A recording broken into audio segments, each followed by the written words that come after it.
In 1959, tenor saxophonist John Coltrane was a sideman on Miles Davis's seminal album Kind of Blue. But just weeks later, he'd record his own album, Giant Steps, that became just as iconic. But unlike So What from Kind of Blue, the song Giant Steps never appeared on a John Coltrane live album. John Coltrane made a massive impact on the future of jazz, both musically and in terms of its traditions. And it's my belief that the lack of a Giant Steps live recording is in some way related to that.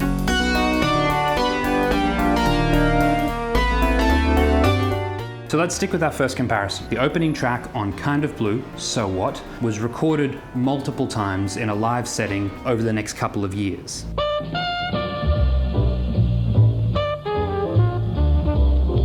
Those recordings include a version for the TV movie The Sound of Miles Davis, a set at the Olympia Club in Paris, a set from the Monterey Jazz Festival, the live version found on Miles in Tokyo, as well as the version found on Four and More, which was recorded at the Lincoln Center in New York City. The song Giant Steps, however, never got released as a live album, at least by John Coltrane. There do exist around 5 recordings of it being played live by John Coltrane and his band, but none of them exist in the public record. They're either rejected or private recordings. Of course, Kind of Blue was a much bigger album than Giant Steps. The song So What was especially digestible for a mainstream audience. Giant Steps, not so much. But there are plenty of jazz classics in that time period that were equally as challenging that were recorded and released as live albums. So the fact that Giant Steps doesn't have a live recording is odd.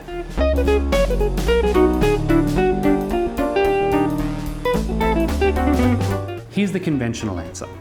Giant Steps is a really hard tune for 2 main reasons. Firstly, it's very fast, generally played over 200 BPM as it was on the original recording.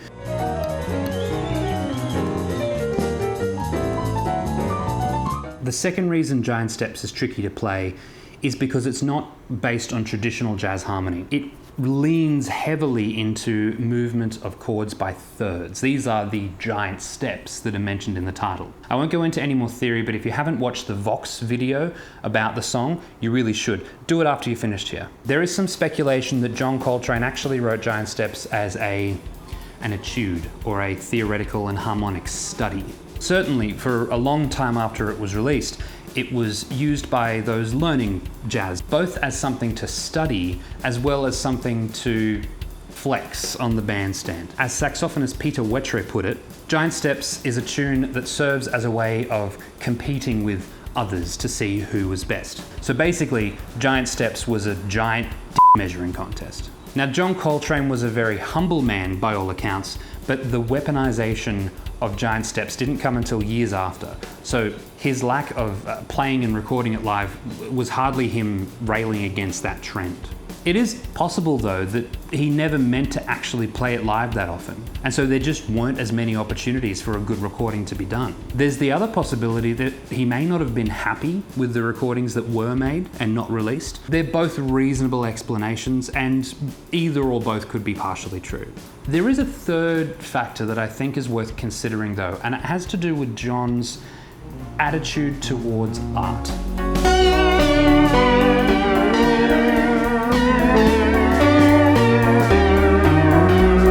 Something I've really liked about jazz music as an art form is the way that it gets reinterpreted by the same players. In the past, I've compared it to Claude Monet. And Claude Monet was one of the Impressionists in the early 20th centuries, and he painted in series a lot of the time. So Water Lilies is a series of paintings, not just one that you probably know the best. Haystacks is another example, and Poplars.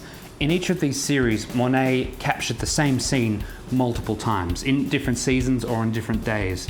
And it gave a glimpse of the same artistic vision, but at different times of the year or through different lenses, if you will. Jazz music in particular is similarly reinvented, with every gig offering a new opportunity. Instead of starting from a complete blank canvas, the artist is able to use a template to explore a different idea.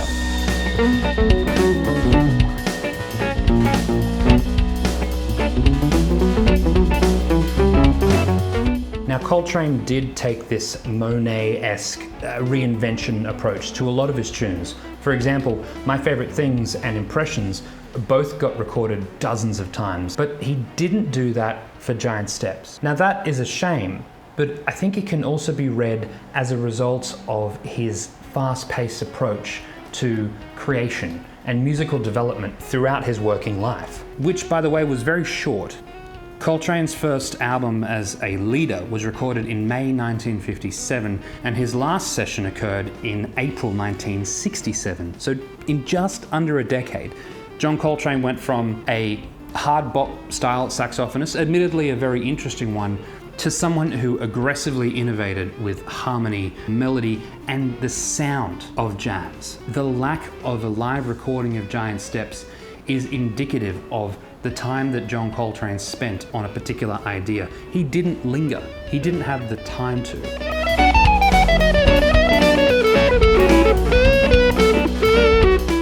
John Coltrane died in 1967 of liver disease, which was caused by hepatitis, probably linked to his use of heroin. In the last decade of his life, John Coltrane was an incredibly spiritual man, best illustrated through A Love Supreme, which is his searching testament to God. And A Love Supreme, by the way, was only ever recorded live on one occasion. It might be a bit of a stretch to posit that he knew of his short time on this planet, but in any case, he didn't waste time.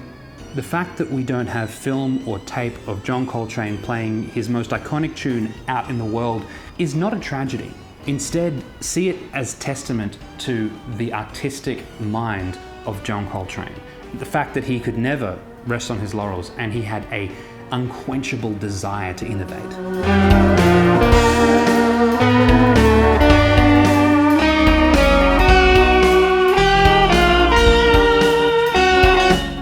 I'll leave links in the description for anything that I've mentioned in this recording that I think you should check out. Thanks for watching, I appreciate your time. Like and subscribe if you'd like to see more of it, and if you have any suggestions for future video topics, please leave them in the comments below. Where's my Google Drive? My drive, where's my Google Drive? Need my drive. Need my files.